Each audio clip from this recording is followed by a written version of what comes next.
नमस्कार, capital TV का खास शो राहुल का अग्निपथ देख रहे हैं और मैं हूं आपके साथ शिवानी रतूड़ी। राहुल गांधी हर तरफ से मुसीबतों के जाल में फंस गए हैं। पार्टी में भगदड़, नोटिस पर नोटिस और नेतृत्व पर सवाल इन दिनों हर मोर्चे पर घिरे हुए हैं। कांग्रेस में मीटिंग का दौर चल रहा है, चुनाव की रणनीति तैयार की जा रही है। असम से लेकर तमिलनाडु तक सहयोगी पार्टियों से बातचीत चल रही है। इस बीच अब इस्तीफे का दौर भी कांग्रेस के अंदर शुरू हो गया। भूपेंद्र कुमार बोरहा जैसे वरिष्ठ नेताओं का पार्टी छोड़ना राहुल गांधी के ऊपर कई सवाल खड़े कर रहा है। वहीं इसी के साथ राहुल गांधी ने देश भर के किसान संगठनों के नेताओं से मुलाकात की।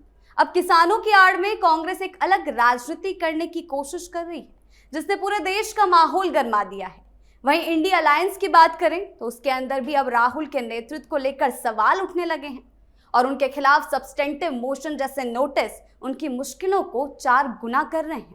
यानी कि पार्टी हो या फिर गठबंधन, राहुल गांधी पूरी तरह से अपनी ही नैया डुबाने में कोई कसर नहीं छोड़ रहे। इसी पर चर्चा करने के लिए मेरे साथ स्टूडियो में मौजूद हैं कैपिटल टीवी के executive editor Rajeev Kumar. Sir, बहुत बहुत स्वागत है आपका। धन्यवाद। सर, आखिर राहुल गांधी का खेल कैसे बिगड़ रहा है? देखिए, राहुल गांधी जिस अंदाज से आगे बढ़ रहे हैं उसी अंदाज में भारतीय जनता पार्टी ने जवाब देने का सोच लिया। इसी के कारण राहुल गांधी को लगने लगा है कि अब इस बार बचना मुश्किल है। कांग्रेस पार्टी के अंदर बैठक इस बात को लेकर चल रही है कि कैसे राहुल गांधी को इस मुसीबत से बचाया जाए। अब तक इनको लगता था गांधी नेहरू परिवार है, इतने बड़े परिवार से आते हैं, राजनीतिक परिवार से, जहां प्रधानमंत्री पैदा होता है और हमारे खिलाफ कोई बड़ा एक्शन भारतीय जनता पार्टी नहीं ले सकती, क्योंकि भारतीय जनता पार्टी को यह लगता है, इन लोगों के अनुसार, कि अगर भाजपा ने कोई बड़ा एक्शन ले लिया, सरकार ने इनको गिरफ्तार करवा दिया, या हो सकता है कि संसद में इनके खिलाफ कोई मोशन आ गया जिससे कि इसकी सांसदी चली जाए, तो फिर भारतीय जनता पार्टी को कांग्रेस के खिलाफ लड़ना मुश्किल हो जाएगा। और ये कांग्रेसियों के दिमाग में लग रहा था। लेकिन इस बीच जो सब्सटेंसिव मोशन आया, उसके बाद इन लोगों को लगने लगा कि नहीं, राहुल गांधी जिस अंदाज में आगे बढ़ रहे हैं, भारतीय जनता पार्टी अब उसी अंदाज में आगे बढ़ेगी। भारतीय जनता पार्टी ने ये मान लिया है कि अब राहुल गांधी को बर्दाश्त नहीं किया जा सकता, इसलिए मोशन लेकर आया गया। भाजपा की मीटिंग हुई, किरण रिजिजू सामने आए, क्योंकि इस मोशन में मिनिस्टर का बैकअप जरूरी होता है। इसलिए किरण रिजिजू जो पार्लियामेंट्री अफेयर मिनिस्टर हैं, भारतीय जनता पार्टी के बड़े नेता हैं, उन्होंने ही आकर कहा कि नहीं, इस मोशन को तो आगे बढ़ाया जाएगा, चाहे एथिक्स कमेटी में भेजा जाए, प्रिविलेज कमेटी में भेजा जाए, या डायरेक्ट इसके ऊपर चर्चा किया जाए और फिर वोटिंग कराया जाए, फिर कमेटी के माध्यम से राहुल गांधी को सजा दिलवाई जाए। लेकिन ये अब होकर रहेगा। इसका मतलब है कि इन लोगों को डर पैदा हो गया कि अब कांग्रेस को लगने लगा कि इस बार राहुल गांधी को बचाना मुश्किल है, क्योंकि पिछली बार जब सजा मिली थी राहुल गांधी को 2 साल की, गुजरात के कोर्ट ने दिया मोदी सर ने मामले में, तो वो एक लीगल बैटल था। राहुल गांधी के खिलाफ जितने चार्जेस लगे हुए हैं, 28 से ज्यादा मुकदमे हैं, वो लीगल बैटल है, जिसमें अगर लोअर कोर्ट से फैसला आता है तो फिर डिस्ट्रिक्ट कोर्ट जाएंगे, हाई कोर्ट जाएंगे, सुप्रीम कोर्ट तक जाएंगे, और इतनी लंबी लड़ाई चलेगी। उससे पहले सुप्रीम कोर्ट से ये इंजंक्शन लेकर आ जाते हैं किसी भी मुद्दे पर। जैसे गुजरात हाई कोर्ट ने रिजेक्ट कर दिया कि नहीं, आपकी सजा को सस्पेंड नहीं किया जाएगा, सुप्रीम कोर्ट में चले गए, सुप्रीम कोर्ट में अच्छी खासी सेटिंग, सीधे सजा को सस्पेंड कर दिया गया, और फिर उसके बाद राहुल गांधी की सांसदी बहाल हो गई। लेकिन ये ऐसा मामला है जिसमें सुप्रीम कोर्ट भी कुछ नहीं कर सकता, संसद का मामला है। अगर संसद में ये सब्सटेंसिव मोशन पास हो जाता है और उसके बाद ये मान लिया जाता है कि राहुल गांधी ने गलत किया है, इनके ऊपर आरोप साबित हो जाता है, तो इसका मतलब है कि इनको संसद से बर्खास्त कर दिया जाएगा। आगे चुनाव लड़ना न लड़ना ये इलेक्शन कमीशन के ऊपर निर्भर करता है कि चुनाव आयोग में जब ये रिपोर्ट जाएगी तो वो क्या फैसला लेता है कि किस तरीके से राहुल गांधी इस देश के खिलाफ काम कर रहे हैं। लेकिन जब ये कांग्रेस की मीटिंग में इस पर चर्चा हुई तो पता चला कि हमारी सहयोगी पार्टी भी हमें साथ देने के लिए तैयार नहीं है। अगर कांग्रेस डिफेंड करेगी राहुल गांधी के खिलाफ के आरोपों पर, तो राहुल गांधी खुद डिफेंड करेंगे प्रियंका वाड्रा डिफेंड करेगी या कांग्रेस के किसी और नेता को चुना जाना चाहिए? लोकसभा के अंदर अगर मोशन आएगा तो सवाल उठेंगे, तो आपको डिफेंड करना पड़ेगा, चर्चा के समय आपको भाग लेना पड़ेगा। और उसमें अगर राहुल गांधी खुद बताते हैं तो फिर तो मामला उलट जाएगा कि अपने ऊपर उठे सवालों का जवाब खुद दे रहे हैं, बता रहे हैं कि नहीं नहीं हम गलत नहीं हैं। अगर प्रियंका वाड्रा उस पर चर्चा में जवाब देती है तो यह माना जाएगा कि भाई बहन है, ये परिवार का मसला है, तो ये एक दूसरे को सपोर्ट कर रहे हैं। तो कुछ ऐसे सांसदों को चुना जा सकता है जो डिफेंड करें और लोगों का भरोसा उनके ऊपर हो। अब ऐसे सांसद कौन कौन से हैं? जो सांसद हैं ऐसे जो पुराने समय से कांग्रेस में काम कर रहे हैं, उन लोगों के ऊपर लोगों का भरोसा तो है, लेकिन कांग्रेस ने उसे इग्नोर कर दिया है। इन लोगों का विचार तो यही है कि शशि थरूर को सामने लाया जाए। अभी पब्लिक फिगर हैं, बेहतर पब्लिक फिगर हैं, देश के मुद्दे पर देश की बात रखते हैं, तो लोगों का भरोसा भी बढ़ा है।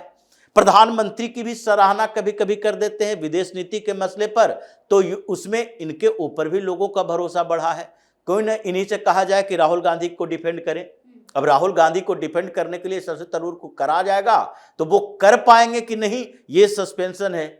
जिस तरीके से वहां चल रहा है मीटिंग में कि क्या शशि थरूर तैयार होंगे, क्या मनीष तिवारी तैयार होंगे, क्योंकि राहुल गांधी के ऊपर जो आरोप लगे हैं वो तो कहीं ना कहीं शशि थरूर या मनीष तिवारी जैसे नेता, ये लोग उनके ऊपर पहले भी ऐसे आरोप लगा चुके हैं कि विदेश दौरे पर चले जाते हैं, प्रोपेगेंडा फैलाते हैं, विदेश में जाकर भारत के खिलाफ बात करते हैं। पिछले दिनों ही शशि थरूर ने कहा था कि अगर प्रधानमंत्री की हार की बात करते हो तो देश की हार की बात होती है। आप नरेंद्र सरेंडर लिखते रहते हो, तो इसका मतलब है कि सरेंडर भारत ने किया पाकिस्तान के सामने। तो इस तरह से मीटिंग चल रही है कांग्रेस के अंदर, लेकिन इनको लग रहा है कि विपक्ष की पार्टियां जो बैठी हुई है हमारे आसपास में, वो सब हमें सहयोग नहीं करेगी। इस मुद्दे पर बाइकआउट कर दे अलग बात है, या फिर मुद्दे को घुमाने के लिए आप चर्चा को डाइवर्ट कर दो, भारतीय जनता पार्टी के नेताओं को टारगेट करो, वो अलग बात है, लेकिन राहुल गांधी को डिफेंड नहीं कर पाएंगे। अब ऐसे में किया क्या जाना चाहिए? एक ही आधार है, और वो आधार है कि किसी तरीके से सरकार को दबाव में लाया जाए। ये मीटिंग में कांग्रेस की फैसला हुआ कि अब सरकार के ऊपर दबाव बनाया जाए। ऐसा दबाव होना चाहिए कि ये मोशन एक्सेप्ट ही ना हो, स्पीकर एक्सेप्ट ना करें, और उसके बाद ये मोशन पर चर्चा होना ही नहीं चाहिए। अब इसके लिए एक जरूरी है बड़े स्तर पर प्रोटेस्ट ऑर्गेनाइज करना। फिर राहुल गांधी को भेज दिया गया, भाई आप जाइए। इस बार किसानों के मुद्दे पर कांग्रेस के किसान मोर्चा आंदोलन करेगी, और जितने भी देश में किसान संगठन बनाकर बैठा हुआ है उन लोगों से बात करना पड़ेगा, क्योंकि किसान तो डायरेक्ट आएंगे नहीं। उनको अभी कोई ऐसी समस्या दिख नहीं रही है भारत और अमेरिका के बीच के ट्रेड डील पर। ये उनको लग नहीं रहा कि हमें बहुत ज्यादा नुकसान होगा। तो संगठन है, अब किसान संगठन है तो उससे 10-20 हजार लोग जुड़े हुए रहते हैं, और उनके पास अगर पैसा देंगे तो वो किसान नेता अपने साथ 1500 लोग लेकर तो आएंगे ही। और अगर पंजाब, हरियाणा, उत्तर प्रदेश, आंध्र प्रदेश, हर जगह से हम 10-20 किसान संगठन भी अपने साथ रख पाए तो 10-20 हजार लोग सड़कों पर आ जाएंगे। और फिर दिल्ली में वैसे ही प्रोटेस्ट की तैयारी करो, जैसे पिछली बार 3 कृषि कानूनों के खिलाफ प्रोटेस्ट किया था। अब इससे सरकार दबाव में आएगी। दबाव में आने का मतलब है कि 9 मार्च से जो अगला सेशन शुरू होने वाला है, बजट सत्र का दूसरा चरण, उस बजट सत्र के दूसरे चरण में ये मोशन लाया नहीं जाएगा। इस पर इतना दबाव बनाओ कि सरकार बैकफुट पर आ जाए। अगली बार 14 से 15 दिन का सिटिंग आवर है, और उस सिटिंग टाइम में हर दिन वॉकआउट करो, हंगामा करो, और उधर से निर्धारित करो कि पहले बैकअप देकर रखो कि किसान नेता प्रोटेस्ट के लिए सामने आ रहे हैं। सरकार थोड़ा अनकंफर्टेबल होगी, उसके आधार पर राहुल गांधी के खिलाफ मोशन नहीं लाया जाएगा, तो फिर आगे अप्रैल में चुनावों का मौसम आ जाएगा, क्योंकि मार्च के फर्स्ट या सेकंड बीच तक कम से कम चुनाव आयोग ये अनाउंसमेंट कर देगा कि असम में कब चुनाव है, पश्चिम बंगाल में कब है, तमिलनाडु में कब है, केरल में कब है। तो जब चुनाव की तैयारी शुरू हो जाएगी तो उसके बाद बीच में सत्र के समय सरकार ऐसा काम नहीं करेगी कि राहुल गांधी की सांसदी चली जाए। तो इसलिए इस मुद्दे पर इन लोगों ने प्रोटेस्ट का एजेंडा बनाया। अब ये यहां कांग्रेस की मीटिंग चल रही है दिल्ली के अंदर राहुल गांधी को बचाने के तरीके पर, लेकिन दूसरी तरफ ये जो गठबंधन सहयोगी हैं पहले से इनका साथ छोड़ चुके हैं और कांग्रेस में भी हंगामा चल रहा है। जो भूपेन बोरा की बात है, असम के अंदर वहां भी चुनाव होना है और भूपेन बोरा अभी नहीं बल्कि पिछले 3-4 महीनों से नाराज चल रहे थे। वो उनका कहना था कि अचानक से प्रदेश अध्यक्ष जो भूपेन बोरा ही हुआ करते थे उनको रिप्लेस करके गौरव गोगोई को ले आया गया क्योंकि चुनाव है। तो चुनाव के समय अगर प्रदेश अध्यक्ष को आप रिप्लेस किए हो इसका मतलब सीएम का उम्मीदवार भी उसे बनाओगे। तो ये जो परिवारवादी पार्टियां और परिवारवादी नेता हैं उसके खिलाफ असम में मोर्चा खोल दिया गया और उन्होंने कहा कि डिसीजन कौन लेता है। भूपेन बोरा ये पिछले कुछ दिनों से वहां पर सहयोगी पार्टियों के साथ बातचीत कर रहे थे लेकिन डिसीजन कोई नहीं ले पा रहा। गौरव गोगोई से जब बात करें तो गौरव गोगोई आगे राहुल गांधी पर टाल दें कि राहुल गांधी से फाइनल डिसीजन लेकर आएंगे। इसलिए उन्होंने प्रतिष्ठा की बात की कि सम्मान बचाना कांग्रेस में मुश्किल हो चुका है, इसलिए क्योंकि एक छोटे छोटे डिसीजन के लिए हमें किसी और का मुंह देखना पड़ता है कि कब वहां से हामी भरी जाएगी।